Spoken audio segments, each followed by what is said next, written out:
Those who reach the objective might find themselves so depleted that they cannot hold it, forcing a retreat back across the same deadly ground they just crossed. The casualty rates in these assaults are measured in percentages that would be considered unacceptable in any reasonable military force. 50% casualties are common. 70 or 80% is not unusual in particularly difficult assaults. Close quarters combat is where training often fails guardsmen completely. They have practiced bayonet drills and learned basic knife fighting, but the reality of close combat is chaotic violence that bears no resemblance to training exercises. Men grapple with enemies at arm's length, stabbing and clubbing with whatever weapons are available. Lass fire at point-blank range, grenades detonating in enclosed spaces, killing friend and foe alike, the primordial terror of someone trying to physically murder you with their hands and crude weapons. Guardsmen who survive close-quarters combat are changed by it in fundamental ways. They have experienced the most visceral form of violence, felt enemy blood splash on their faces, heard the sounds humans make when dying at close range. Some become harder, more capable of violence, their capacity for mercy burned away by necessity. Others break, unable to reconcile what they did to survive with any conception of themselves as civilized beings. Most fall somewhere between, adding the experience to the growing weight of trauma they carry. Night combat introduces additional horror. Darkness transforms battlefields into nightmares where any sound might be an approaching enemy, where muzzle flashes temporarily blind, where distinguishing friend from foe becomes nearly impossible. Soldiers fire at shadows and shapes, hoping they are shooting at enemies rather than their own comrades. The confusion and disorientation of night combat multiplies casualties from friendly fire and creates opportunities for enemy infiltration. Urban warfare, fighting through cities and hive complexes, is a meat grinder that consumes guardsmen in horrific numbers. Every building becomes a fortress, every street is a kill zone, every window might hide a sniper. Advancement is measured in meters, each block requiring coordinated assaults that result in heavy casualties. The three-dimensional nature of urban combat, with threats coming from above, below, and all sides, overwhelms even trained soldiers. The presence of civilians in urban combat zones complicates everything. Enemies hide among civilian populations. Ambushes are launched from civilian structures, hostages are taken, guardsmen must navigate competing imperatives, accomplish military objectives, minimize civilian casualties when possible, avoid situations where enemies use civilians as shields. The reality is that civilian casualties in Imperial urban warfare operations are staggering. The Imperium's doctrine prioritizes victory over civilian preservation, accepting that cities fought over will be devastated and their populations decimated. Chemical and biological warfare add insidious threats to kinetic combat. Guardsmen wear respirators when chemical weapons are employed, but the equipment is imperfect and supplies limited. Nerve agents can kill through skin contact, requiring full protective suits that are hot, uncomfortable, and rare. Biological weapons can incubate for days before symptoms appear, meaning soldiers who seemed fine after an attack suddenly fall ill. The fear of contamination is constant when facing enemies who employ such weapons. Radiation presents similar challenges. Battlefields contaminated by nuclear weapons or by the mere presence of certain enemies become death zones where exposure is cumulative and lethal. Guardsmen fight through radioactive environments knowing that they are being poisoned with every breath. that even if they survive the immediate battle, they will die slowly from radiation sickness. Protective equipment exists but is rarely available to common soldiers. The assumption is that guardsmen are expendable, so irradiating them is an acceptable cost if it accomplishes objectives. The psychological impact of combat accumulates with each engagement. Soldiers who survive their first battles carry memories of friends dying, of their own near misses with death, of the things they witnessed and the things they did. Additional combat experiences add to this burden. Some soldiers develop fatalistic attitudes, believing they are living on borrowed time and will inevitably die. Others become superstitious, attributing their survival to luck or divine favour, and engaging in elaborate rituals to maintain that protection. Combat fatigue, what might be called post-traumatic stress disorder in other contexts, is common among guardsmen who survive extended service.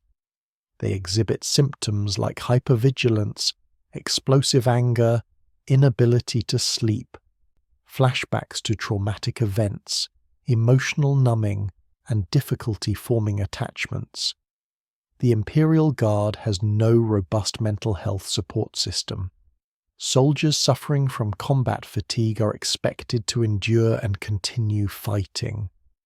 Those who cannot function are often executed by commissars as cowards or relegated to punishment details where they will likely die anyway. Some soldiers cope through dark humour, making jokes about death and horror that would seem psychopathic to civilians, but serve as necessary psychological release for combat veterans.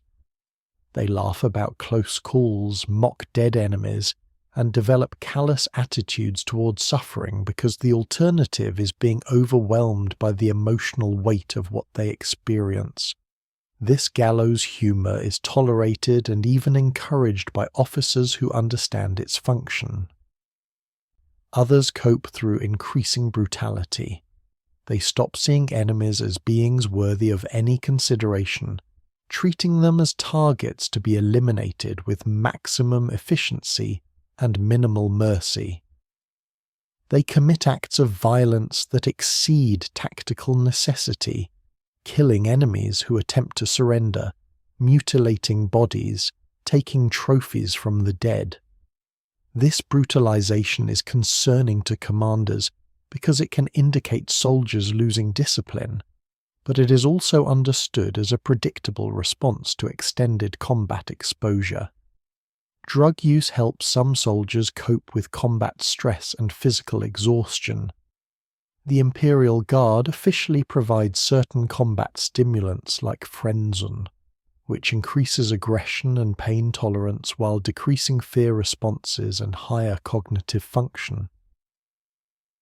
Soldiers on frenzone become effective killing machines, but at the cost of their ability to make complex decisions or feel normal human emotions. The drug is addictive and long-term use causes permanent personality changes, but these consequences are considered acceptable for the performance enhancement it provides. Unofficial drug use also occurs, with soldiers self-medicating with alcohol, narcotics scavenged from medical supplies, or substances acquired from local populations or enemy stocks. This is technically prohibited but often tolerated as long as it does not interfere with combat effectiveness. A soldier who uses drugs during rest periods to numb psychological pain is usually left alone. One who is intoxicated during combat operations will be disciplined harshly or executed. The role of faith in combat cannot be overstated. Guardsmen pray before battles, during battles, and after battles. They recite litanies as they advance under fire. They invoke the Emperor's protection when facing overwhelming odds. This faith provides psychological armor that equipment cannot match, allowing soldiers to function in situations where rational calculation would lead to immediate surrender or retreat. Whether the Emperor actually provides divine protection is unknowable, but soldiers who believe he does are measurably more effective in combat. Some soldiers experience what they interpret as miracles during combat. A laser gun that should have failed continues firing. An enemy shot that should have been fatal strikes armor at an angle that deflects it. A building collapses just as enemies take positions in it, burying them while leaving nearby friendlies unharmed. These events might be pure chance, but soldiers interpret them as evidence of the Emperor's favor, reinforcing their faith and providing hope that survival is possible even in the darkest circumstances. The actual mortality rates in guard combat operations defy easy calculation because they vary so wildly based on circumstances. A defensive position with good fields of fire, adequate ammunition, and competent leadership might repel attackers while suffering modest casualties. An assault across open ground against entrenched enemies with heavy weapons support might result in 90% casualties before the objective is reached. Naval boarding actions often see total casualties exceeding 100%, with entire assault forces being wiped out and requiring multiple waves before objectives are secured. What is certain is that casualty rates are measured in ways that would horrify civilian populations. A guard general considering an operation might determine that losing 30,000 soldiers to capture a position is an acceptable cost if that position is strategically valuable. The calculation is purely numerical. The Imperium can replace 30,000 guardsmen far more easily than it can replace the strategic position being contested. Individual lives are not factored into these equations except as statistical units. Soldiers become aware of this calculus through experience. They understand that their commanders view them as expendable resources to be deployed where needed and consumed as necessary. This knowledge affects morale and creates tensions between common soldiers and the officer corps. Guardsmen who feel their lives are being wasted in futile assaults or pointless operations become resentful. Maintaining their willingness to follow orders requires a combination of indoctrination, discipline, and judicious application of force by commissars. Medical care during combat is primitive by necessity. Medics with basic training provide first aid under fire, stabilizing wounded soldiers enough to survive evacuation to field hospitals. The triage system means that soldiers with serious wounds often receive only pain suppressants before being left to die, their medic moving on to treat someone more likely to survive. This brutal efficiency maximizes the number of soldiers saved, but it creates horror for those conscious enough to understand they have been left to die. Evacuation of wounded from combat zones is chaotic and often incomplete. Soldiers who can walk are expected to make their own way to aid stations. Those who cannot walk must be carried by comrades, reducing the number of combat-effective soldiers available. When battles are going badly, the wounded are often left behind, either to be captured by enemies or to die slowly from their injuries. The screams of wounded soldiers abandoned on battlefields haunt survivors for the rest of their lives. Combat engineers and specialists face unique dangers. Those tasked with clearing minefields or breaching fortifications have exceptionally high casualty rates. Demolition specialists carrying explosive charges are priority targets for enemy fire. Vox operators carrying communication equipment are targeted because killing them disrupts unit coordination. Medics are sometimes deliberately targeted by enemies who understand that killing medical personnel demoralizes units and prevents wounded from receiving treatment. The aftermath of battles is itself traumatic.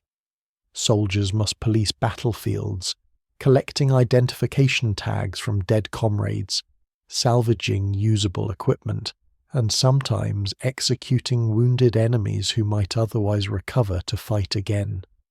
The scale of death in major engagements means that proper burial is often impossible. Bodies are burned in mass cremations or simply left to rot if the unit must move quickly to the next objective. Survivors of major battles often exhibit symptoms we would recognize as survivor's guilt. They question why they lived when so many others died. They replay events in their minds, wondering if different actions might have saved comrades. They struggle with the randomness of survival, the knowledge that a few meters difference in position or a few seconds difference in timing determined who lived and who died. The Imperial Guard provides no counseling for these feelings. Soldiers must process their trauma on their own, or with the help of comrades who share similar burdens. The experience of combat fundamentally changes soldiers in ways that make returning to civilian life impossible, even if they somehow could return home. They have seen and done things that civilians cannot understand.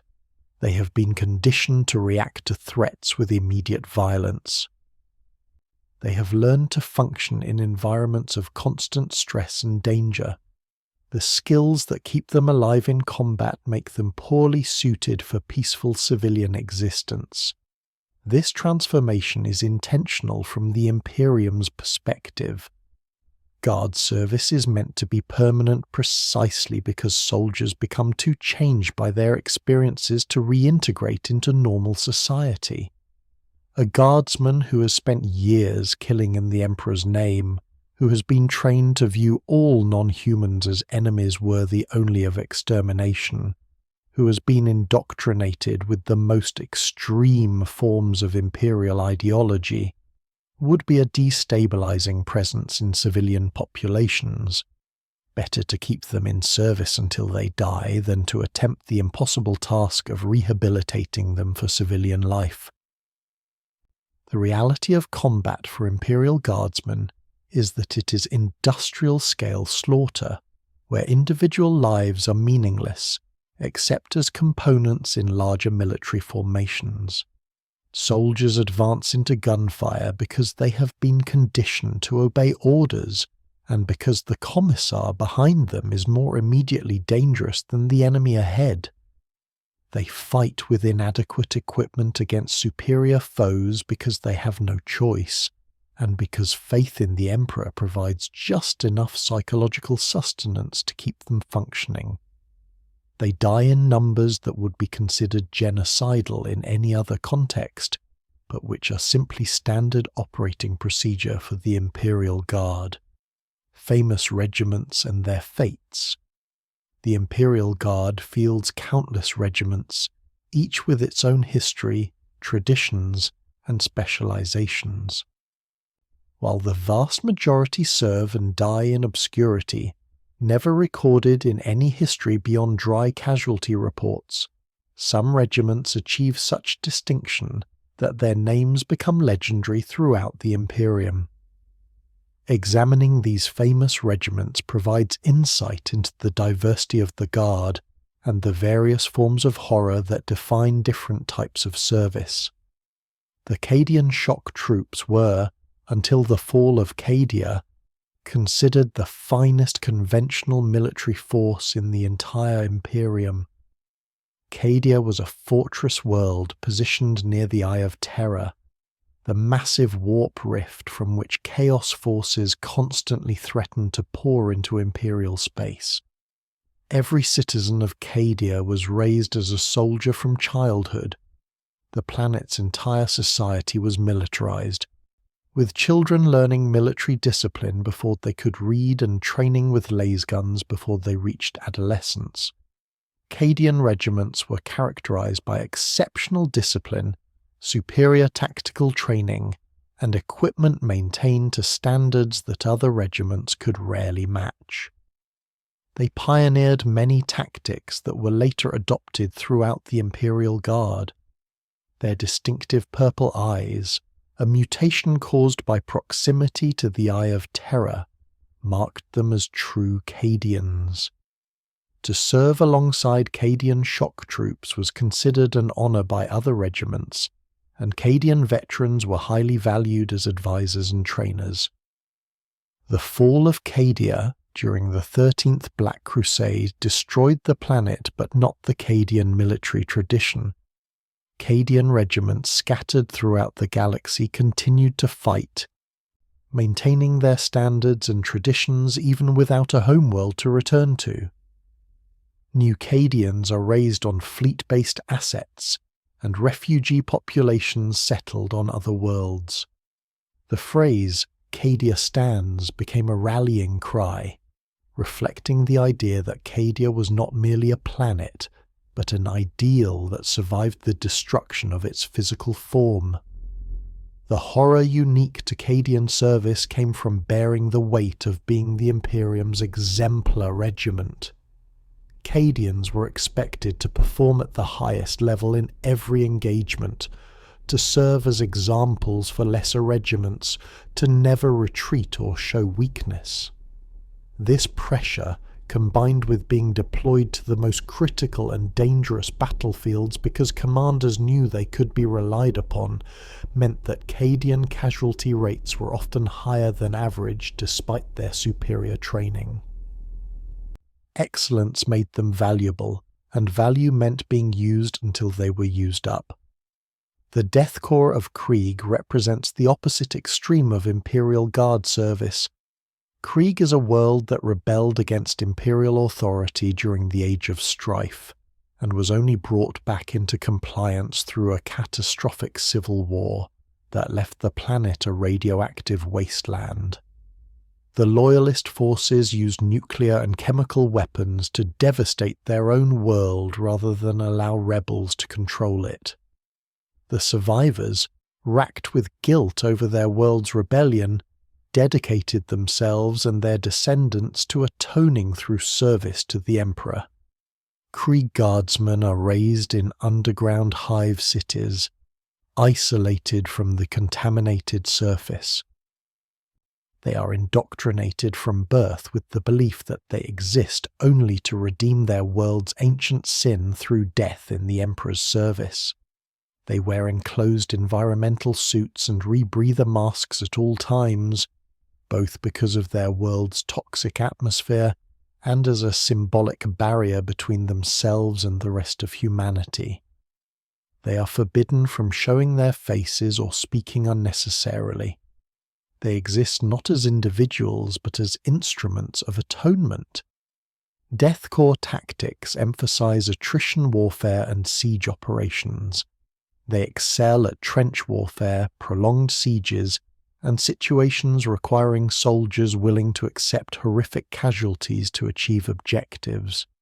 A Death Corps commander will order assaults that other regiments would refuse as suicidal, knowing that their soldiers will obey without hesitation.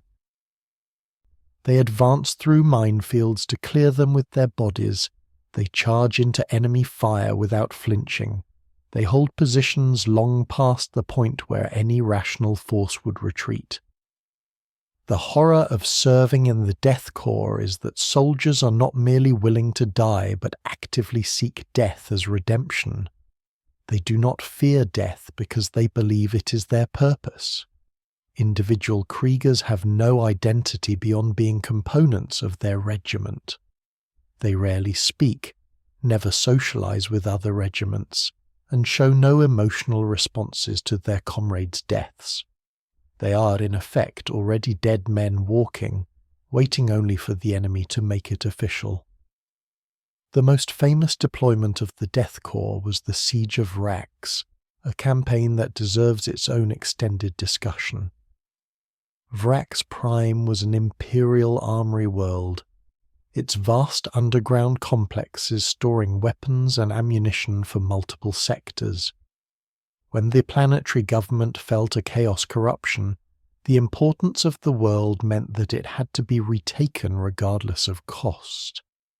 The Imperial Guard deployed massive forces to besiege the planet, and the campaign lasted 17 years of continuous warfare. The Death Corps formed the core of the besieging forces, with over 8 million Kriegers deployed to Vrax at various points during the campaign. They conducted siege operations under the most appalling conditions imaginable. The surface of Vrax was turned into a moonscape by artillery bombardment, cratered and poisoned, resembling the worst battlefields of ancient terror's World War I, but on a planetary scale. Trench systems stretched for thousands of kilometers. Artillery barrages never ceased. Both sides employed chemical weapons extensively. The Death Corps attacked repeatedly, accepting casualties that would have broken any other force. They dug tunnels beneath enemy positions and detonated massive explosive charges, creating craters hundreds of meters across. They advanced through the most concentrated defensive fire imaginable, dying by the thousands in single assaults. When they finally breached enemy positions after years of effort, they fought through underground complexes in brutal close quarters combat where flamethrowers and grenades were more useful than laser guns. The final casualty figures for Vrax are almost beyond comprehension. 14 million Imperial Guard soldiers died during the campaign. The majority were Death Corps, though other regiments contributed forces and suffered their own catastrophic losses. For every metre of ground captured, dozens of guardsmen died. The strategic value of Vrax was never clear enough to justify such losses, but the Imperium's doctrine held that worlds lost to chaos must be retaken regardless of cost, both to deny resources to the enemy and to demonstrate that heresy would always be punished. The Catachan jungle fighters come from one of the galaxy's most notorious death worlds. Catachan is a planet where virtually every form of life is hostile to humans. The vegetation is poisonous, the wildlife is deadly, and the environment itself seems designed to kill human inhabitants. Children who survive to adulthood on Catachan are already hardened warriors, having fought for survival every day of their lives. Catachan guardsmen are physically impressive, more heavily muscled than soldiers from civilized worlds, due to growing up in high gravity and hostile conditions. They favor close-quarters combat, wielding knives with skill that borders on artistry. They excel at jungle and forest warfare, ambush tactics, and survival in hostile environments. Their contempt for death and authority makes them difficult to command by officers from other regiments, but their combat effectiveness in their specialty is undeniable. The horror of Catachan service comes from the fact that even the most brutal war zones are often safer than their homeworld. Catachans laugh at dangers that terrify other regiments, because they survived worse as children. This fearlessness makes them exceptional soldiers, but also means they are deployed to the most hostile environments the Imperium can find. Jungle death worlds, toxic swamps, any place where nature itself is the enemy. Catachans are sent because they are the only soldiers who can function effectively in such conditions. Catachans also have a well-earned reputation for killing incompetent officers. Their homeworld culture values personal capability above rank or authority. An officer who cannot earn their respect is an officer who might not survive the next combat operation. This makes them simultaneously valuable and dangerous, forces that must be carefully commanded by officers who understand that leadership through competence is the only form of leadership Catachans accept. The Vostroyan Firstborn have a unique origin. Vostroya is an industrial world that failed to provide troops during the Horus Heresy.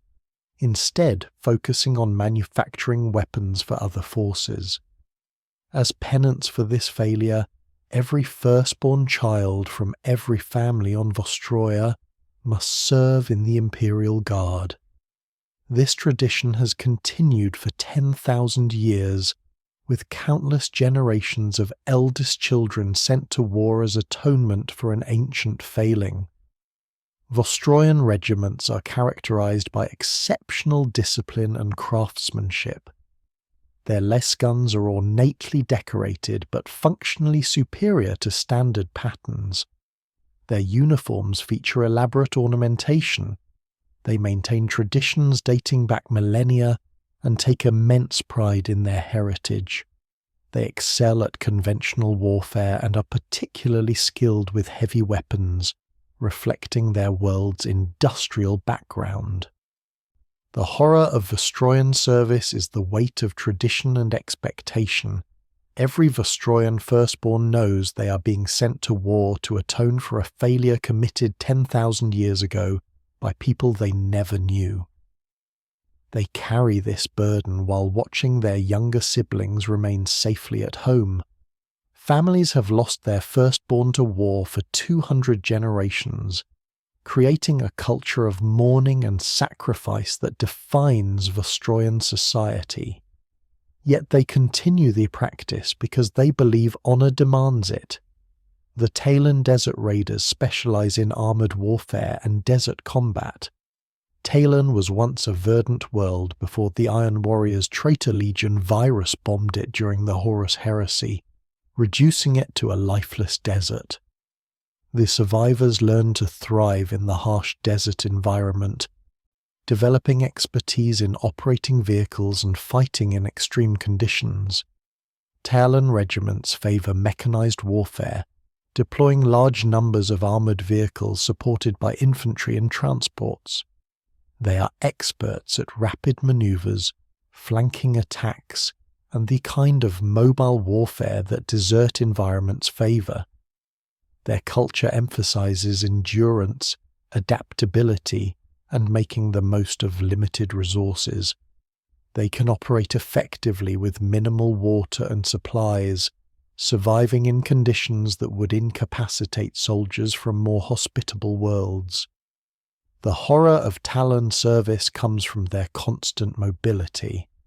Talon soldiers rarely establish permanent positions, instead constantly moving across vast desert landscapes in endless campaigns. They live in their vehicles, sleep in cramped crew compartments, and go weeks without setting foot on stable ground. The heat, dust, and mechanical breakdowns create constant misery, yet they continue fighting, honouring their ancestors who survived Talon's devastation and built a new civilization from the ruins. The Valhallan Ice Warriors come from a frozen world of perpetual winter. Valhalla experiences regular Ice Age cycles that devastate surface populations, creating a culture hardened by regular apocalyptic events. Valhallans are stoic, grim, and exceptionally resilient. They favor defensive warfare and excel in frozen environments where other regiments falter. Valhallan regiments include both male and female soldiers in integrated formations, as their harsh homeworld requires every citizen to contribute to survival, regardless of gender. They are known for their heavy winter uniforms, their stubborn refusal to retreat, and their ability to function in cold that would kill soldiers from warmer worlds. They consume massive amounts of alcohol, partly for warmth and partly for psychological comfort, though this occasionally causes discipline problems. The horror of Valhallan service is the cold. They deploy to frozen worlds, ice moons, and anywhere temperatures drop below survivable levels for most humans. They fight through blizzards, dig positions in frozen ground, and watch comrades die from exposure as much as from enemy fire. The cold is omnipresent, sapping strength and making every action more difficult. Yet Valhallans endure because their homeworld taught them that survival requires accepting hardship that would break lesser people. The Tanith First and Only, also known as Gaunt's Ghosts, represent a unique case among famous guard regiments. Tanith was destroyed by Chaos forces shortly after the first regiment was raised, making them the only regiment from a world that no longer exists.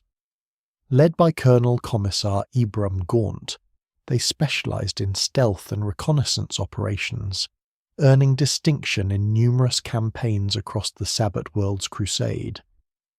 The horror of the Tanith First service was carrying the weight of being their world's only survivors.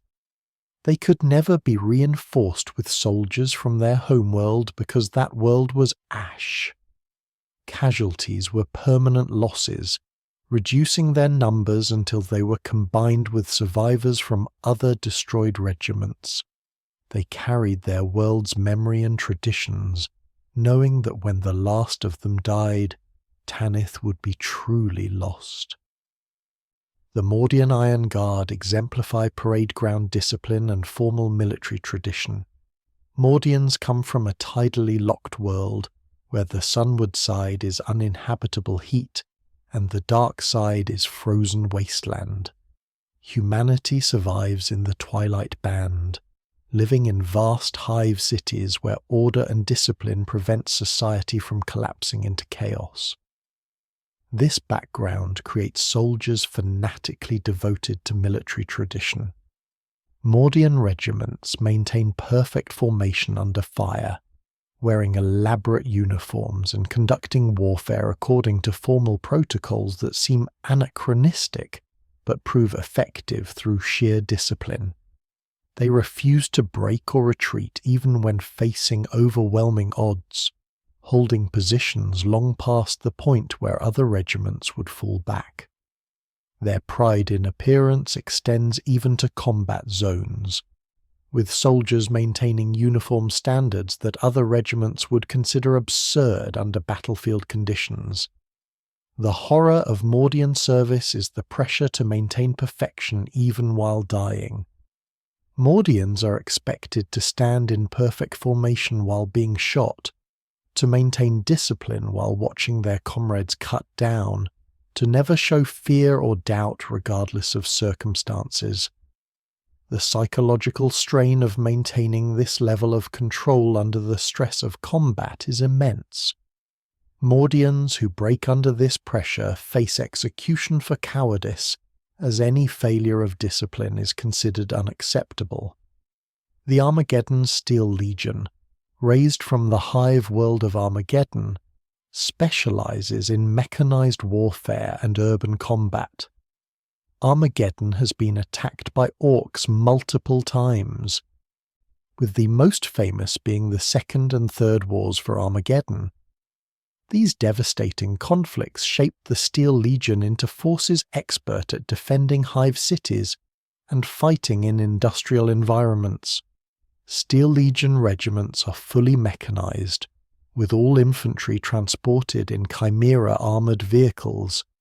They excel at combined arms operations, coordinating infantry, armor and artillery in integrated battle groups. They are experts at fighting in polluted environments, wearing rebreathers and environmental protection as standard equipment. Their experience fighting orcs has made them particularly skilled at countering greenskin tactics. The horror of Steel Legion service is that Armageddon is constantly under threat.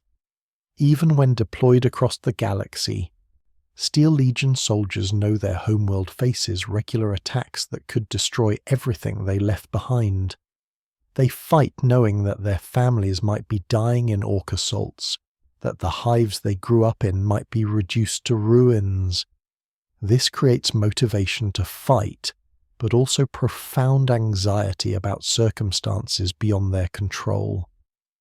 These famous regiments represent a tiny fraction of the countless guard formations serving across the galaxy, but they illustrate the diversity of Imperial military forces and the various ways that soldiers suffer in service, whether through bearing the weight of being exemplary troops like the Cadians, seeking death as redemption like the Kriegers, or maintaining impossible standards like the Mordians. Each regiment experiences unique horrors alongside the universal horrors of guard service. What unites all these regiments is the fundamental reality that they are expendable. No matter how famous or capable, no matter what distinctions they earn or traditions they maintain, they exist to die in service to the Imperium. Their names might be remembered longer than those of obscure regiments, their deeds recorded in more detail, but the end result is the same. They are consumed by war, ground down through attrition, spending lives to purchase victories measured in devastated worlds and casualty reports that grow longer with each campaign. Mortality, survival, and death. The mathematics of death in the Imperial Guard are stark and unyielding. In any given major campaign, casualty rates for conventional infantry regiments typically range from 30 to 70%, with some operations exceeding even these horrific numbers. These statistics represent not cold abstractions, but individual human beings whose lives end in violence, pain, and terror, far from anything they might have called home. Consider what these percentages mean in practical terms. A regiment of 10,000 soldiers deployed to a war zone at 50% casualty rate will lose 5,000 men and women. 5,000 individuals who woke up that morning, who carried personal belongings and memories of their previous lives, who had friends and comrades they cared about, all gone. The 5,000 who survive are not truly survivors in any comfortable sense. They are simply those who have not yet died, carrying the physical and psychological scars of watching half their number killed, while knowing they face the same fate in future engagements. The ways guardsmen die are as varied as the enemies they face and the environments they fight in. Lasfire burned through flesh, cauterizing wounds but causing agonizing pain before death, or shock provides release. Bolter rounds, the ammunition used by Space Marines and Chaos Marines, are designed to penetrate armor and detonate inside the target's body, effectively causing the victim to explode from within.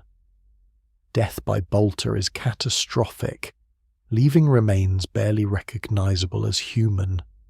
Shrapnel from artillery and grenades tears through bodies, causing wounds that bleed out rapidly if medical care cannot be reached. Soldiers die clutching wounds that spill their life across muddy ground, crying for medics who cannot help or have already been killed themselves. Some deaths are quick, a shot to the head or heart ending consciousness before pain can register. Most are not so merciful. Most guardsmen who die in combat spend their final moments in agony, feeling their bodies fail while understanding that they will not survive. Flamethrower weapons, favoured by many factions, cause deaths that rank among the most horrific. Burning alive is universally acknowledged as one of the worst ways to die, the pain so overwhelming that victims often cannot even scream coherently. Promethium jelly, the standard fuel for Imperial flamers, adheres to surfaces and continues burning, meaning that soldiers set alight cannot simply extinguish the flames. They burn until the promethium is exhausted, or until they die, whichever comes first. Plasma weapons superheat their targets to temperatures that instantly vaporize flesh. But their effects are not uniform. A glancing hit from a plasma weapon might superheat one portion of a victim's body while leaving the rest intact, resulting in a horrifying death where the victim watches part of themselves boil away. Direct hits are more merciful in their way, destroying so much of the body so quickly that death is nearly instantaneous. Melee combat produces deaths that are intimate and brutal. Being cut down by a chain sword, having an orc chopper cleave through armor and bone, being impaled by tyrannid claws, all of these represent death at close quarters, where the victim can see their killer, can smell them, can feel the physical impact of the weapon that ends their life. These deaths carry psychological weight that ranges combat lacks. The horror of being close enough to an enemy to see the life leave their eyes, or to have them see it leave yours.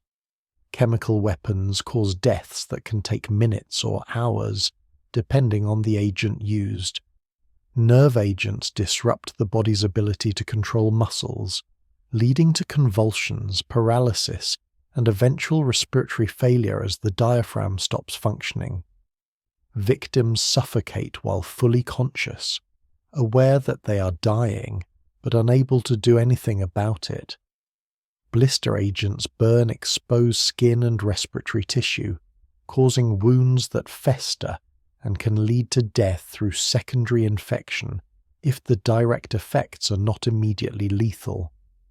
Blood agents interfere with the body's ability to transport oxygen, causing victims to effectively suffocate despite breathing normally. Biological weapons introduce pathogens that kill through disease rather than trauma.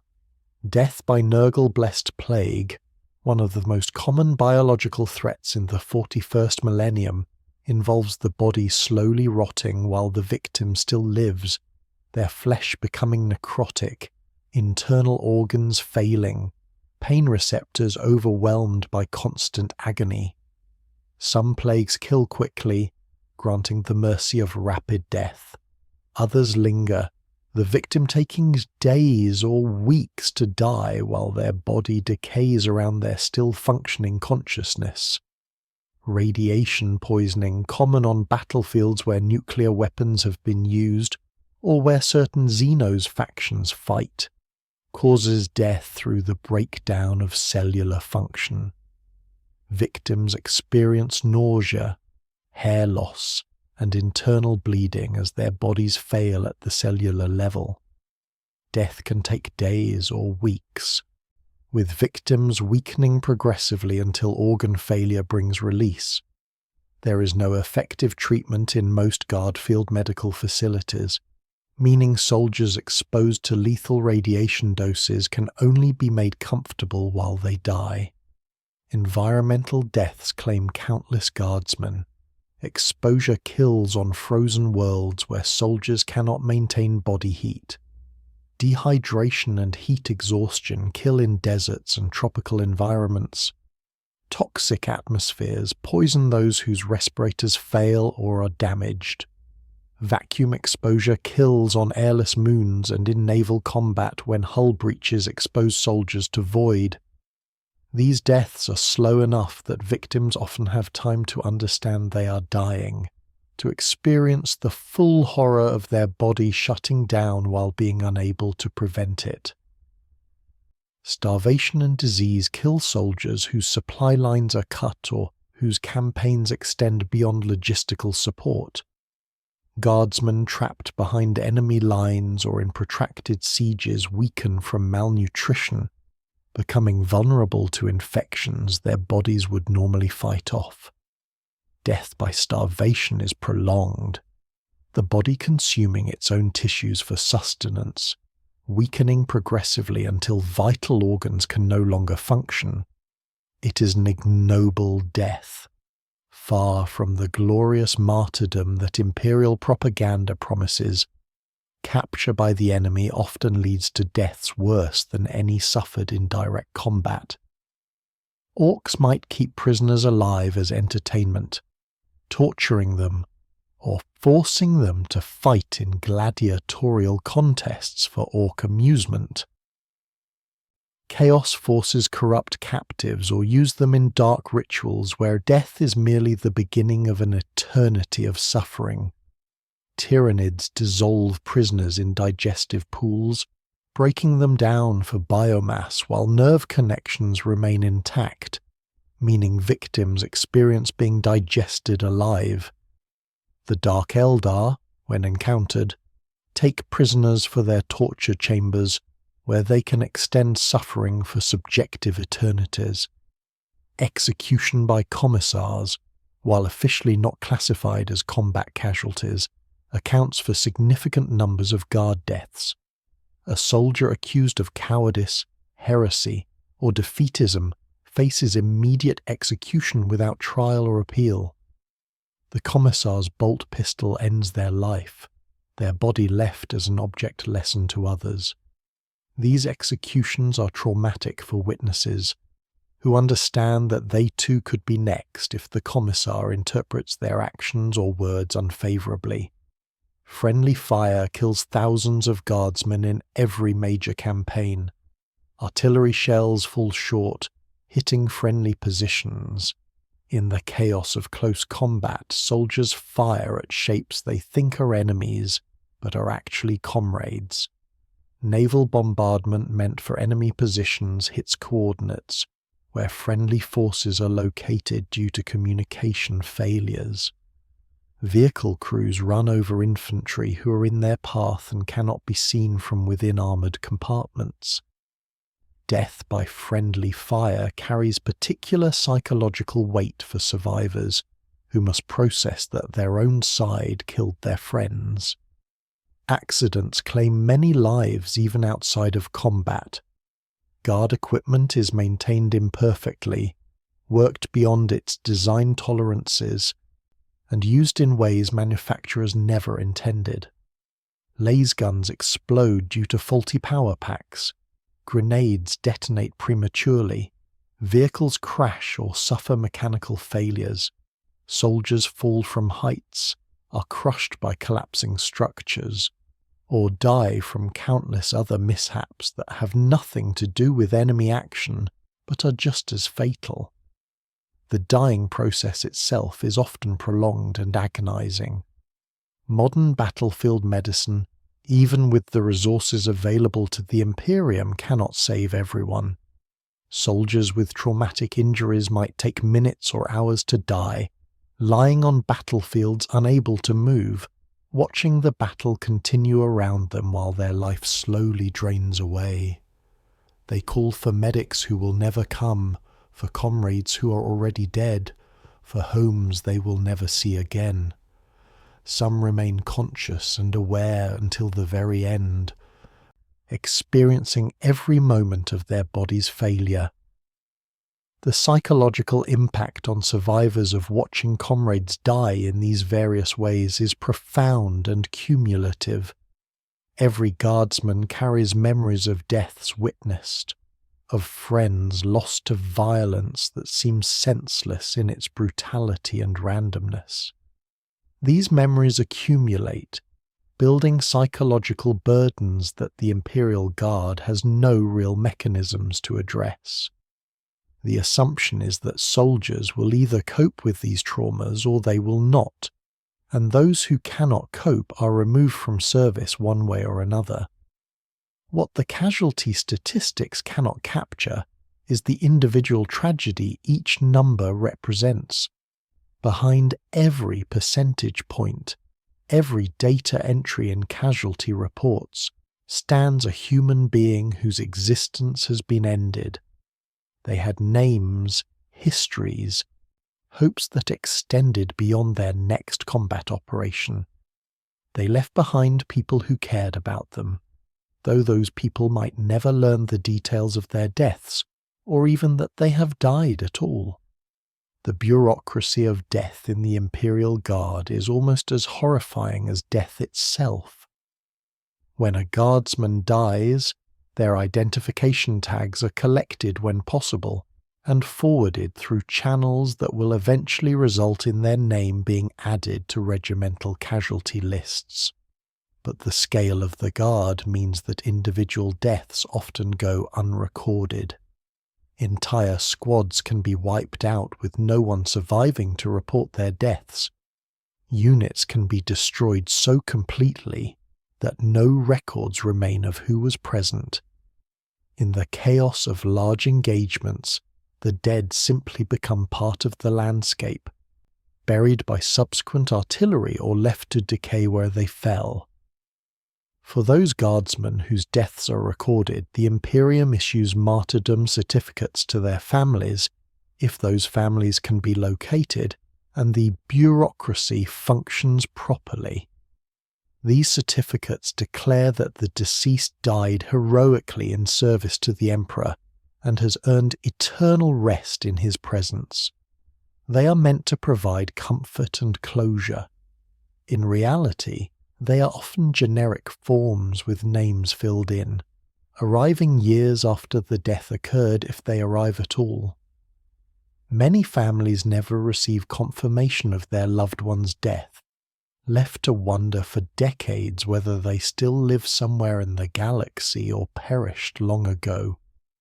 The graves of guardsmen are rarely marked or remembered. Mass graves are standard for disposing of Imperial casualties when time and resources permit burial at all. Individual markers are impractical luxuries when hundreds or thousands die in single engagements.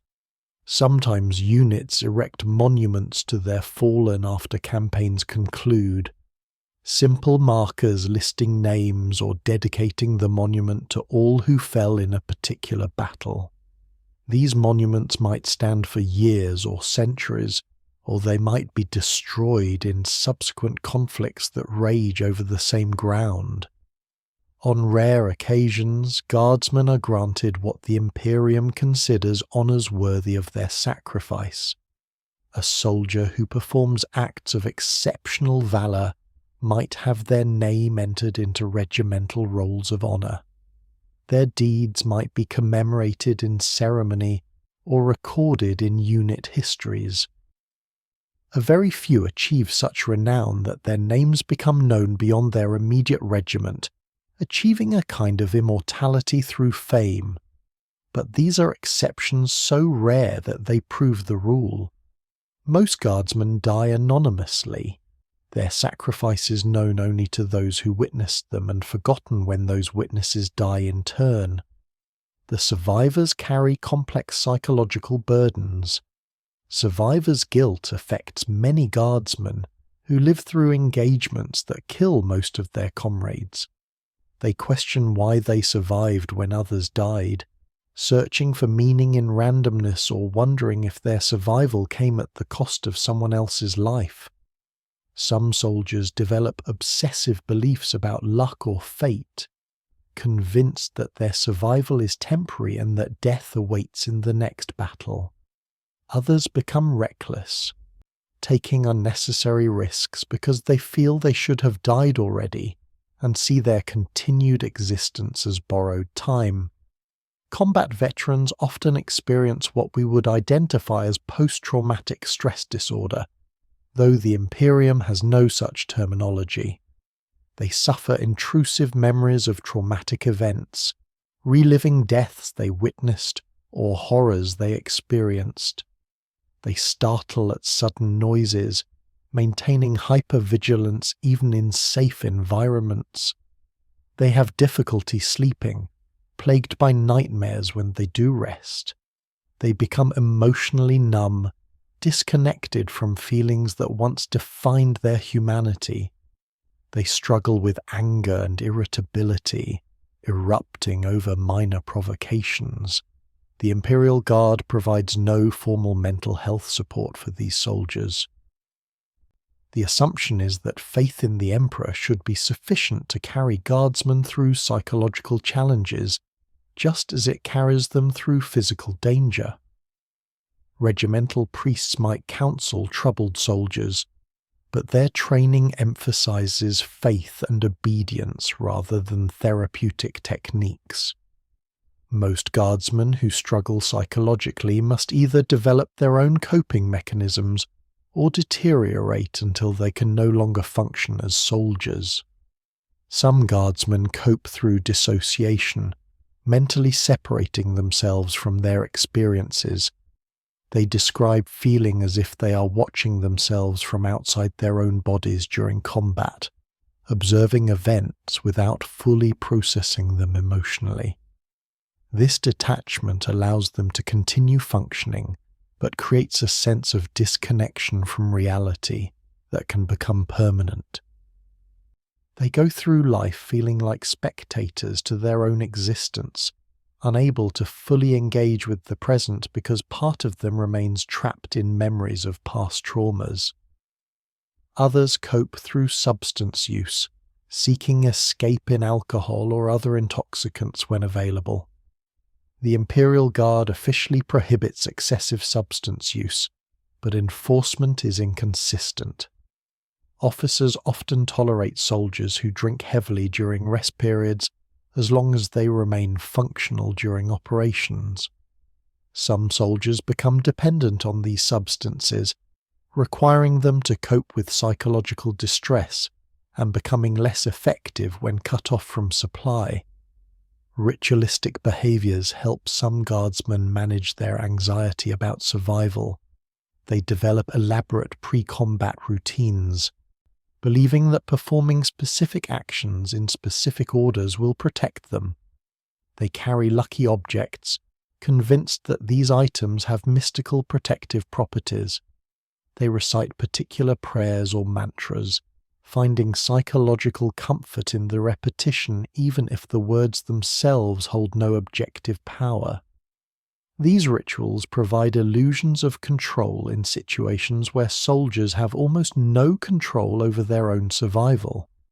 The bonds between surviving comrades become intensely important for psychological health. Soldiers who share traumatic experiences develop profound connections, understanding each other in ways that those who are not present cannot match. They can talk about events they experienced without needing to explain context or justify their reactions. They provide mutual support, helping each other process difficult memories and validating each other's experiences.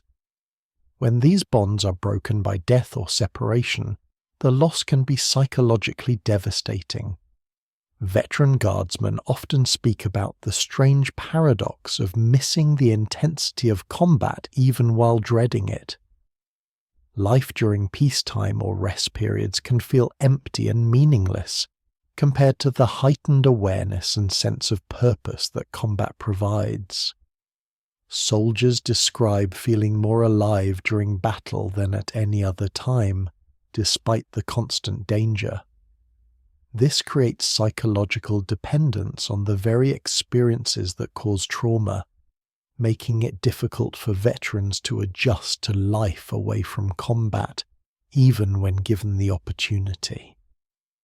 The concept of a good death becomes important to many guardsmen as they accumulate combat experience and approach what they see as their inevitable fate. They want to die in ways that feel meaningful, protecting comrades or accomplishing important objectives rather than dying randomly to artillery or disease. They want witnesses to their death, someone who will remember and perhaps report how they fell. They want to believe that their sacrifice will matter, that their death will contribute to victories that justify the cost. This desire for meaningful death creates its own psychological challenges. Soldiers who survive multiple engagements while watching comrades die meaninglessly struggle with questions about whether any death in service really matters. The sheer scale of guard operations and the industrial nature of 41st millennium warfare make individual contributions seem insignificant. Even heroic last stands and brave sacrifices are just tiny moments in campaigns that span years and consume millions of lives. The survivors must somehow maintain belief that their potential deaths will be meaningful, despite overwhelming evidence that the Imperium views all guardsmen as equally expendable. For the lucky few who survive long enough to be discharged from active service, the transition to whatever comes after guard life presents unique challenges. Some are granted permission to settle on worlds they helped conquer, becoming farmers or colonists on planets still scarred by recent warfare. They establish new lives far from their birth worlds, creating communities with fellow veterans who share their experiences. These settlement colonies can thrive if the world's resources are adequate and if the veterans can adapt to civilian life. Others are too damaged, physically or psychologically, to transition successfully to peaceful existence. They might be discharged to worlds where they have no support systems, left to survive as best they can with inadequate resources. Some become vagrants, drifting from place to place, unable to hold steady employment or maintain stable relationships. Others turn to crime, using military skills for illegal purposes because they know no other way to survive. The Imperium takes no responsibility for these failed transitions, viewing discharge as the end of its obligations regardless of what happens to soldiers afterward. A very small number of guardsmen achieve positions of authority or importance after their service. Veteran soldiers might be recruited into planetary defense forces as trainers or officers. Some join private security forces, trading on their combat experience. A few are recruited by inquisitors seeking experienced fighters for their retinues. These fortunate individuals find new purpose and meaning, continuing to serve the Imperium in different capacities while avoiding the worst horrors of frontline combat. The ultimate irony of Imperial Guard service is that those who survive longest often wish they had died earlier. Veterans watch generation after generation of new soldiers arrive, fight, and die while they continue living through campaigns that stretch across decades. They lose everyone they bonded with, forming new connections only to lose those comrades as well in an endless cycle of death and grief. They accumulate physical injuries and disabilities that make each day more difficult. They carry psychological burdens that grow heavier with each passing year. For many long-service veterans, death would be a mercy, bringing an end to suffering that has defined their existence for longer than they can clearly remember. The Imperium understands none of this psychological complexity. To Imperial authorities, guardsmen are resources to be utilized until expended. Questions about the psychological cost of service are irrelevant, because soldiers are not expected to have rich inner lives deserving of consideration. They exist to fight and die in the Emperor's name, and any suffering they experience in the process is simply the price of that service. This callousness is not malice, but rather institutional indifference operating at scales where individual human experiences cannot be meaningfully considered. This brings us to perhaps the most fundamental horror of being a guardsman, the knowledge that your suffering is not merely endless, but also meaningless from the perspective of those who command you. Your life is a statistic, your death a minor data point in reports that track the consumption of human resources across galactic campaigns. You fight not because your contribution matters individually, but because when multiplied by trillions, the aggregate effect of countless individual sacrifices manages to barely stave off humanity's extinction. You are part of an enormous machine, and machines do not care about the suffering of their components. The psychological horror. The physical dangers and mortality rates of Imperial Guard service are horrific enough, but the psychological toll of service might be even more devastating for those who survive long enough to experience it fully. To understand the complete horror of being a guardsman, we must examine not just how they die, but how they suffer while living, how the things they witness and the acts they commit corrode their humanity until little remains of whoever they once were. Consider what guardsmen routinely witness during their service.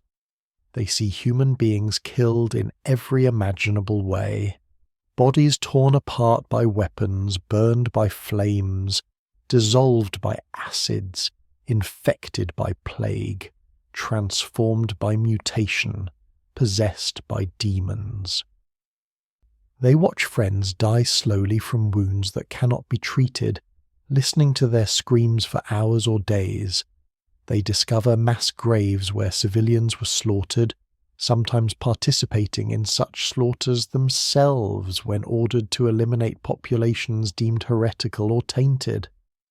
They walk through cities reduced to ruins, where the smell of death permeates everything, and corpses lie so thick that movement requires stepping on bodies. The enemies they face are specifically designed to inflict psychological damage beyond mere physical threat. Chaos corrupts not just through physical mutation, but through mimetic contamination, ideas and images that worm into minds and cannot be extracted. Guardsmen who see chaos symbols or hear chaos chants might find those images and sounds recurring unbidden in their thoughts, planted like seeds that will grow into obsession or madness. The shape of certain sigils, the cadence of particular prayers to dark gods, these can be infectious in ways that physical diseases are not. Demons represent psychological warfare made manifest. They are entities of pure malice and wrongness, beings whose existence violates natural law and whose appearance inflicts sanity damage on those who witness them. A guardsman who sees a demon materialize from the warp experiences something fundamentally more traumatic than seeing an alien creature, or even a corrupted human. They are witnessing proof that the material universe is not the only reality, that there exist beings of terrible power who view humanity as prey or playthings. This knowledge, once gained, cannot be forgotten or dismissed. It haunts survivors for the remainder of their lives. The indifference and cruelty of imperial authorities creates its own psychological damage.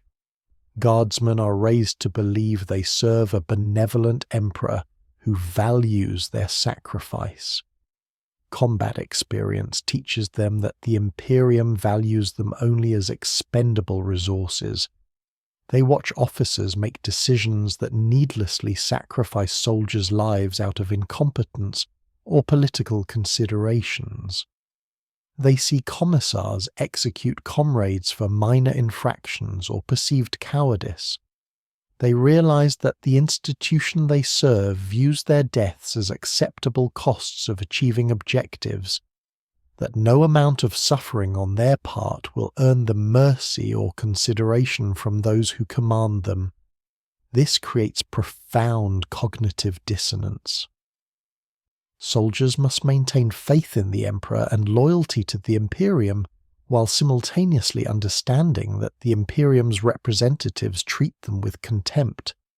They must believe their sacrifices are meaningful while watching those sacrifices be wasted through incompetence, or made unnecessarily through cruel policies. They must trust officers who clearly do not care whether they live or die. Maintaining these contradictory beliefs requires psychological compartmentalization that becomes increasingly difficult to sustain as combat experience accumulates. Moral injury, the psychological damage caused by participating in or witnessing acts that violate one's moral beliefs, affects many guardsmen even when they cannot articulate the concept. They are ordered to commit atrocities, to kill civilians, to destroy infrastructure that populations need to survive, to use weapons and tactics that cause unnecessary suffering. Imperial doctrine insists these actions are necessary and righteous, that the Emperor's enemies deserve no mercy regardless of age or circumstance. But human psychology includes innate moral intuitions that conflict with these doctrines. Soldiers who massacre children or burn hospitals, even when following legitimate orders, carry psychological scars from these acts. The totality of imperial indoctrination helps mitigate some moral injury by providing ideological frameworks that justify atrocities. If you genuinely believe that all Xenos are inherently evil and deserving of extermination, killing alien civilians is not morally problematic. If you accept that heretics are irredeemable and their very existence threatens humanity's survival, executing suspected traitors without trial seems not just acceptable, but necessary. The indoctrination is designed to override natural empathy and moral intuitions, replacing them with absolute certainty about what is right and wrong, as defined by imperial doctrine. But indoctrination is imperfect, especially when confronted with experiences that challenge its premises. Guardsmen encounter Xenos who do not seem monstrous, civilian populations who do not appear heretical despite being classified as such, situations where orders to kill clearly violate their internalized sense of right and wrong. Some soldiers maintain their indoctrination despite these experiences, dismissing contradictory evidence as lies or temptations. Others begin to question, experiencing cognitive dissonance between what they have been taught and what they observe. These questions are dangerous, potentially leading to conclusions that the Imperium would classify as heretical. The isolation of guard service compounds psychological damage. Guardsmen are deliberately separated from their homeworlds and cultures, cut off from everything familiar except their comrades. When those comrades die or are transferred, soldiers lose their primary emotional support systems. They exist in a perpetual state of temporary connections, knowing that any relationship formed will likely be severed by death or military necessity. This creates deep loneliness, even when surrounded by thousands of other soldiers, a sense of being fundamentally alone in an uncaring universe. Religious faith provides the primary officially sanctioned coping mechanism for psychological stress. Guardsmen are taught to pray to the Emperor for strength, to view suffering as purifying, to believe that death in his service guarantees eternal reward. For many soldiers, this faith is genuine and provides real comfort. They find meaning in their suffering through religious interpretation, viewing hardships as tests of devotion or opportunities to prove their worth. Prayer and ritual provide psychological anchors that help maintain sanity when facing horrors that would otherwise be unendurable. But faith is not universal or unshakable. Some guardsmen lose faith after witnessing enough suffering and death, concluding that either the Emperor does not exist, does not care, or is not powerful enough to help them. These soldiers must hide their doubt, as expressing heretical thoughts risks execution by commissars. They go through the motions of religious observance while internally feeling nothing, trapped in a system that demands not just obedience but genuine belief. This creates a particular kind of existential horror, the knowledge that one is alone in a hostile universe without even the comfort of faith that sustains others.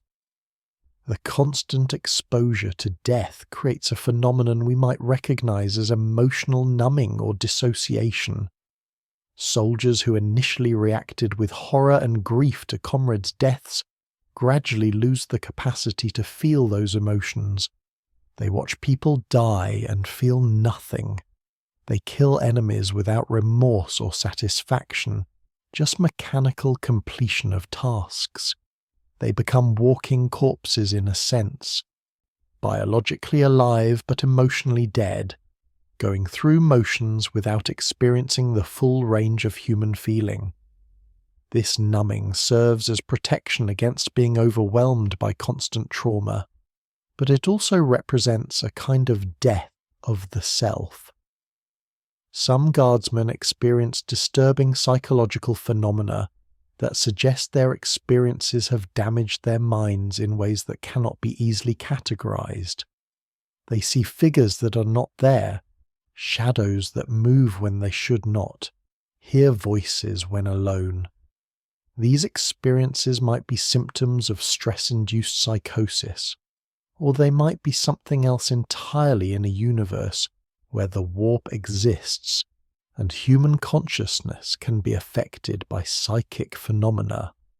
Soldiers reporting such experiences are usually treated with suspicion, as they might be experiencing early signs of warp taint or possession, even if the experiences are entirely mundane psychological symptoms. The soldier who reports them risks being classified as compromised and executed as a precaution. The consumption of violence becomes normalized in ways that would horrify civilians. Veteran guardsmen discuss killing with the same casual tone civilians might use to discuss their occupations. They compare body counts, swap stories about particularly impressive kills, joke about death and mutilation. This dark humor serves psychological functions, but it also represents a fundamental shift in how soldiers relate to violence. They have been socialized into a culture where killing is not just accepted but celebrated, where the ability to efficiently end human and alien lives is a skill to take pride in rather than something to feel conflicted about. Desensitization to violence creates its own risks. Soldiers who have killed repeatedly in combat might lose the psychological barriers that normally prevent humans from harming others. When returned to civilian populations or even during interactions with non-combatants, they might react violently to situations that would not justify such responses. A guardsman who has been conditioned to immediately respond to threats with lethal force might kill a civilian over a minor dispute. Those who have committed sanctioned atrocities might be unable to distinguish between legitimate targets and innocent bystanders. The concept of home becomes psychologically complicated for long-service guardsmen. They can never return to their actual homeworlds, so home becomes an abstraction, a memory that grows hazier with each passing year. Some soldiers mentally replace their lost homes with their regiments, finding belonging and identity in military culture rather than in geographic or cultural origins. For these guardsmen, the regiment becomes family and home, providing the psychological anchoring that connection to place provides for civilians. When the regiment is destroyed or disbanded, these soldiers lose not just comrades but their entire sense of identity and belonging. Other soldiers cling to memories of home as psychological lifelines, treasuring fading recollections of places and people they will never see again. They tell stories about their homeworlds to comrades, keeping memories alive through repetition even as details blur and fade. They carry small mementos, physical objects that represent connection to origins they can never return to. These attachments provide meaning and motivation, reasons to survive beyond simple self-preservation or obedience to orders.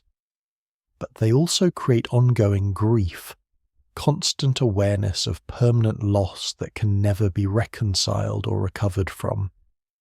The phenomenon of combat addiction affects some guardsmen who survive multiple deployments. They find that they cannot psychologically adjust to peace, that life outside of combat feels empty and meaningless. The adrenaline and intensity of battle, the clarity of purpose and simplified moral universe that combat provides, becomes something they need rather than something they endure. These soldiers volunteer for the most dangerous missions, seeking the rush of combat even at significant personal risk.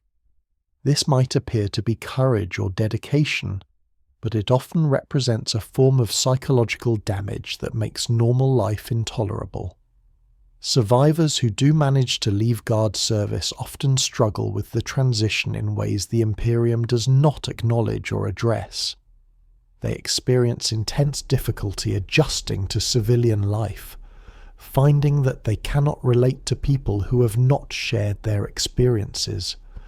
They struggle with anxiety in crowded or chaotic environments, with depression stemming from loss of purpose and structure, with anger at civilians who they perceive as ungrateful for sacrifices made on their behalf.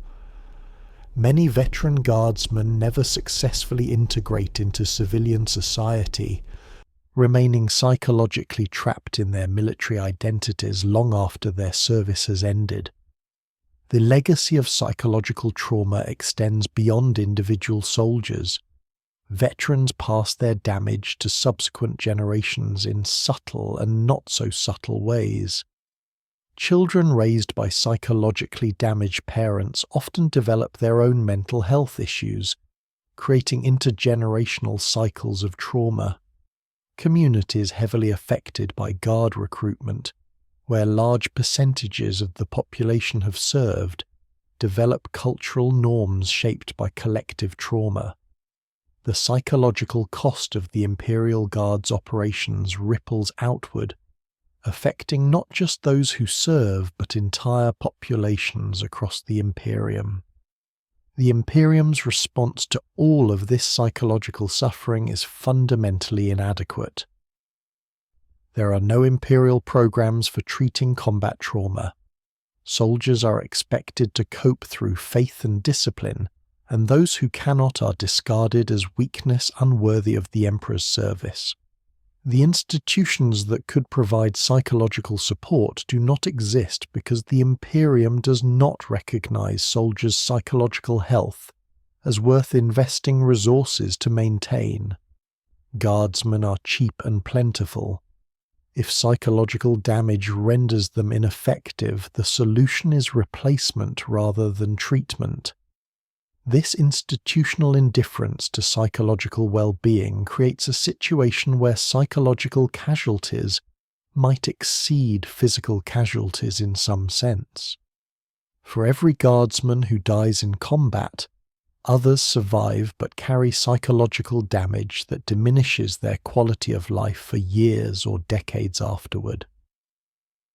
They exist in states of constant psychological distress, unable to find peace or meaning, trapped in cycles of trauma and suffering that end only with death.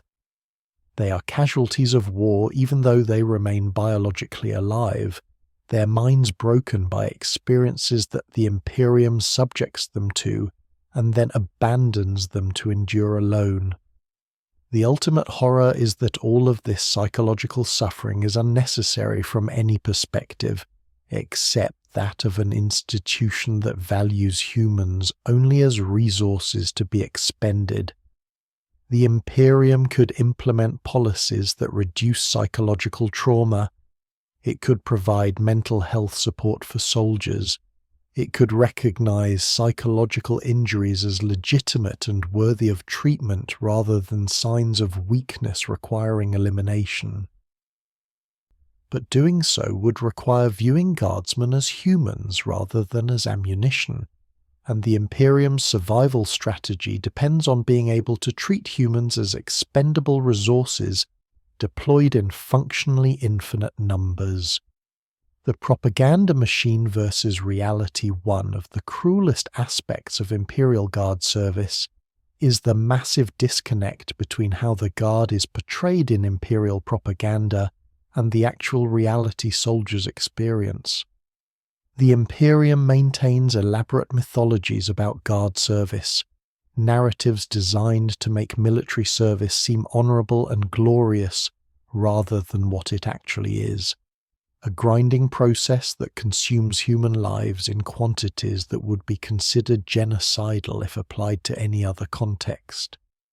Imperial propaganda depicts guardsmen as heroes, noble warriors who stand firm against darkness and protect humanity through courage and faith. Recruitment posters show pristine soldiers in perfect uniforms, laser guns gleaming, standing triumphant over defeated enemies.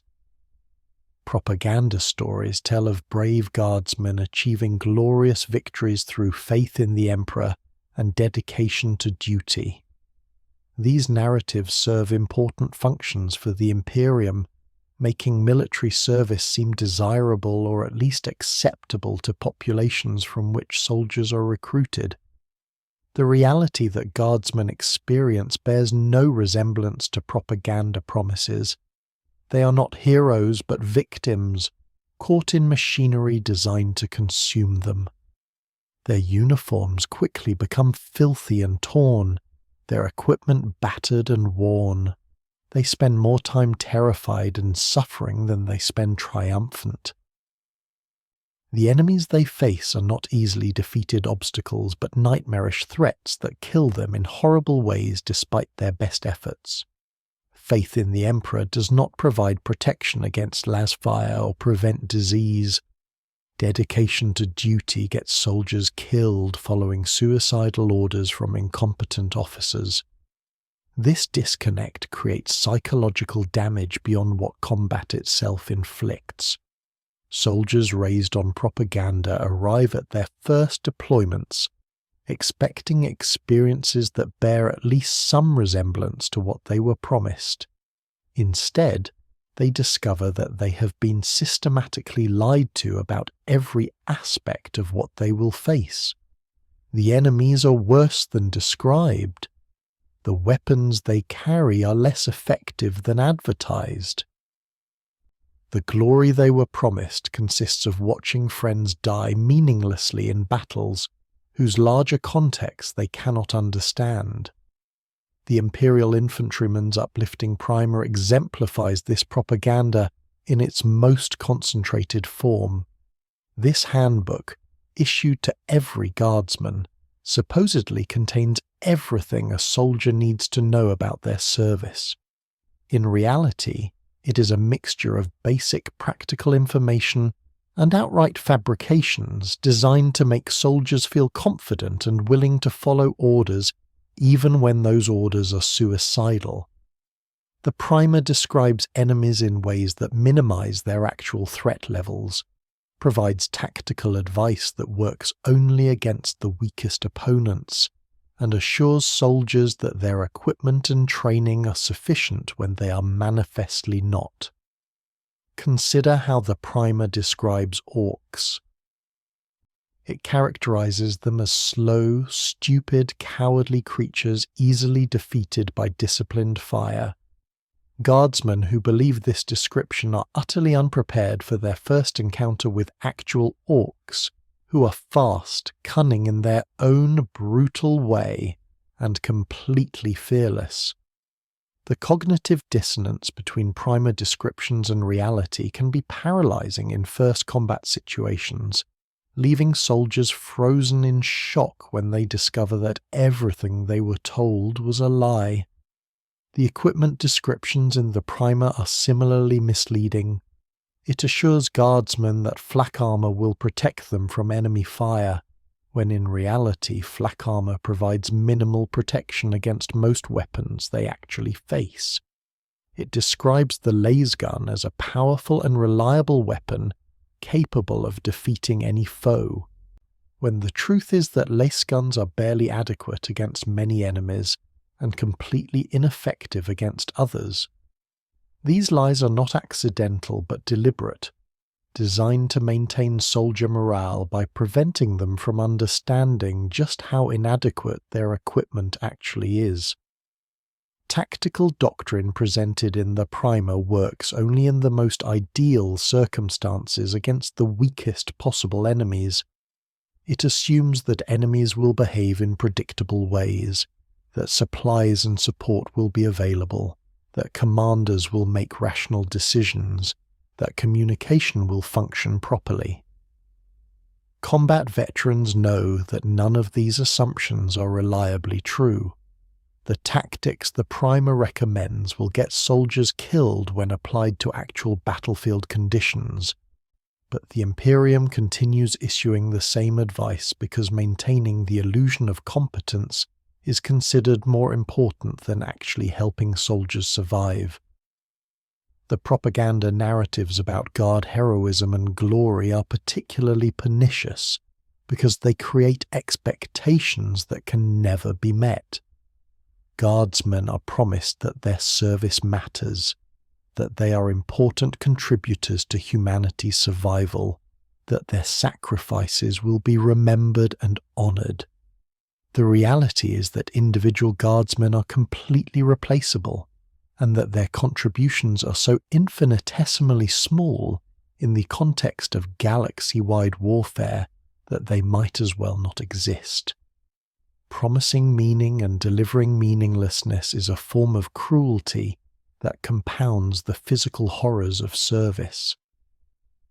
Soldiers who survive long enough to understand how thoroughly they have been lied to face a choice between bitter acceptance and questioning that might lead to heretical conclusions. If they accept that everything they were told was lies, they must somehow continue serving an institution that systematically deceives them. This requires a level of cynicism and resignation that corrodes faith and morale. If they begin questioning too deeply, wondering why the Imperium lies if it serves righteous purposes, they risk reaching conclusions about the nature of imperial rule that would be classified as heretical and punishable by death. Commissars exist partly to prevent soldiers from thinking too deeply about these contradictions. When guardsmen express too much doubt about official narratives or question why their experiences do not match what they were told, commissars remind them through execution of the others that some questions should not be asked. The message is clear. Believe what you are told to believe, do what you are told to do, and do not think too carefully about inconsistencies, or you will share the fate of those who question too openly. The propaganda extends beyond immediate military context to encompass broader narratives about the Imperium itself.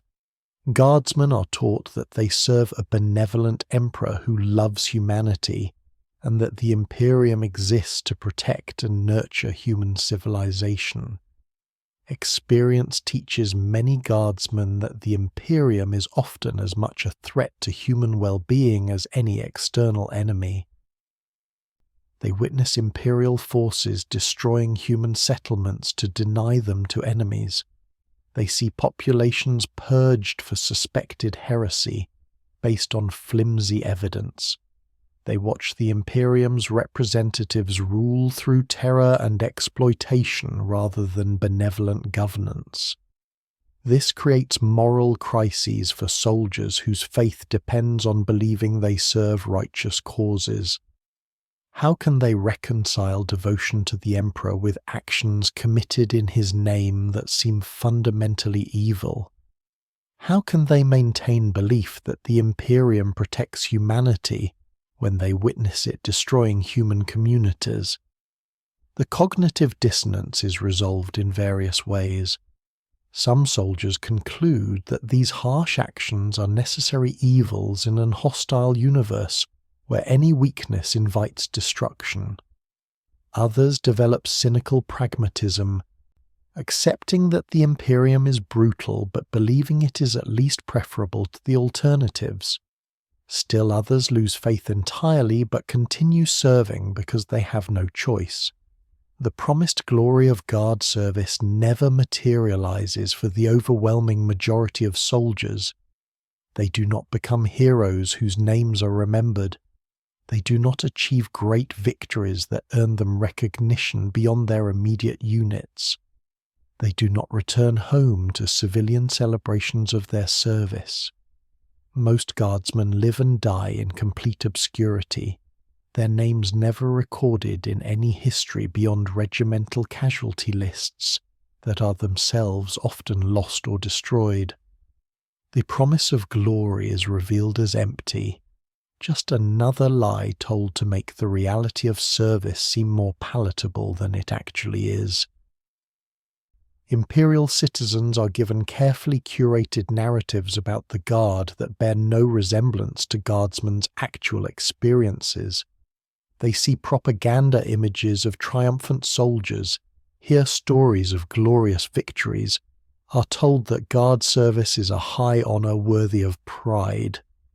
They do not see the reality of trench warfare, mass casualties, soldiers dying from disease and exposure, the grinding horror of attrition campaigns that measure progress in meters purchased with thousands of lives. This gulf between civilian perceptions and military reality means that even if Guardsmen could return home, they would find themselves unable to communicate their experiences to populations who have been systematically prevented from understanding what military service actually entails. Veterans who survive long enough to reflect on their service often express profound bitterness about being lied to. They describe feeling betrayed by an institution that promised meaning and delivered only suffering. They resent propaganda narratives that portray Guard service as glorious when their experiences were anything but. They are angry about equipment and training that was inadequate for the threats they faced. They feel cheated of the lives they might have lived if they had not been conscripted into service based on promises that were never real. But expressing this bitterness is dangerous. Complaints about imperial policies or critiques of how the Guard operates can be interpreted as sedition or defeatism. Commissars monitor for such talk and punish those who engage in it too openly. Soldiers learn to keep their real opinions hidden, expressing frustrations only to trusted comrades in private conversations. This enforced silence prevents grievances from being addressed and creates pressure cooker situations where resentment builds with no outlet for expression. The ultimate irony is that the Imperium's propaganda is not entirely effective even for its own purposes. Guardsmen who discover they have been systematically lied to become less motivated and more cynical. They fight because they must, because the alternatives are death or punishment, but not because they believe in glorious causes or noble purposes.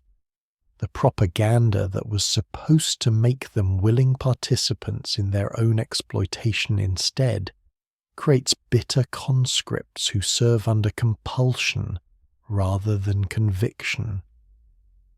But the Imperium continues the same propaganda because it lacks better alternatives and because enough soldiers remain sufficiently indoctrinated that the system continues functioning despite its obvious failures.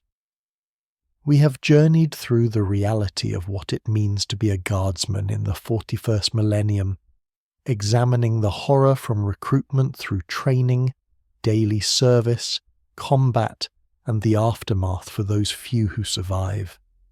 We have seen how the Imperial Guard consumes human lives on industrial scales, turning billions of individuals into ammunition expended in an endless war for humanity's survival.